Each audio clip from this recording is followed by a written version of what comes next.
Customers don't behave like your business plan. The objective of any startup is to quickly test the hypothesis and discover a scalable, repeatable, and profitable business before running out of cash. In the award-winning book, The Startup Owner's Manual by Steve Bark and Bob Dorf, the authors outline 6 principles of customer discovery philosophy. The customer discovery philosophy: get out of the building.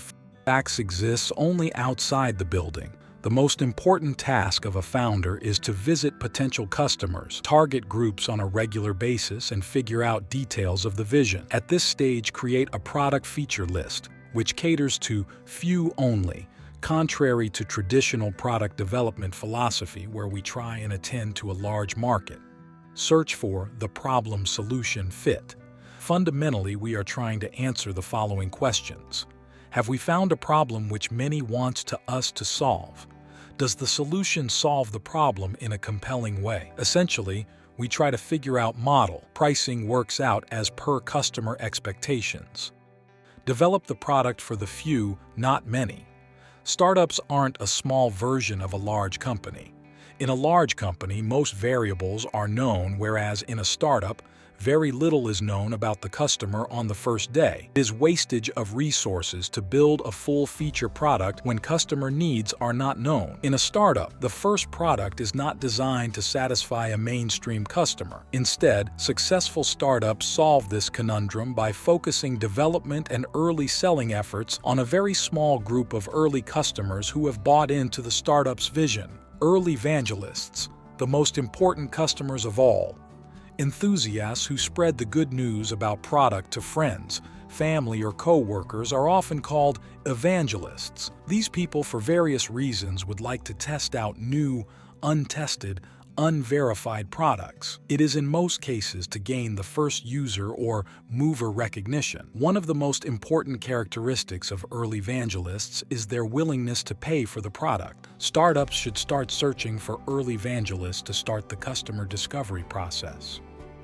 Build a minimum viable product first. The goal of the MVP is to build the smallest possible feature set. The most productive approach for a startup is to develop the core features of the product incrementally and iteratively with agile engineering methods, with the feature list driven by the vision and experience of the company's founders.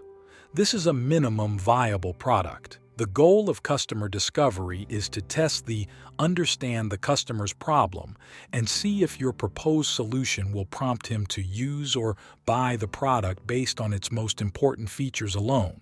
Use the business model canvas as the customer discovery scorecard update. The business model canvas with the results of the test and figure out validity of each hypothesis. 4 phases of customer discovery.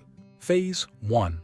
The vision of the founder or the hypothesis is outlined in the 9 parts of the business model canvas. The 9 parts of a business model canvas are value propositions, customer segments, distribution channels, customer relationships, revenue streams, resources needed, activities necessary, partners, cost structure.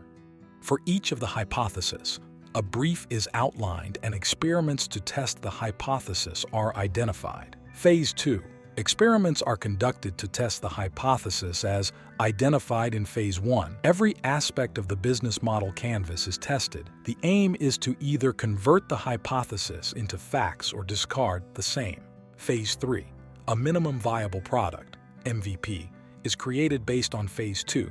Tests and the solution is tested. Overall aim is to obtain responses from customers to validate the solution. This is not a sales process. Phase 4. The results of Phase 3 are analyzed to ascertain a full understanding of customers' problems, passions, or needs. Confirm the value proposition solves problem, passions, or needs. Determine that a sizable volume of customers exists for the product. Learn what customers will pay for the product. Made certain the resulting revenue should deliver a profitable business. If you enjoyed this video, don't forget to hit the like button and subscribe and ring the notification bell. Your greatness is waiting to be discovered. Until next time, keep reading and keep growing.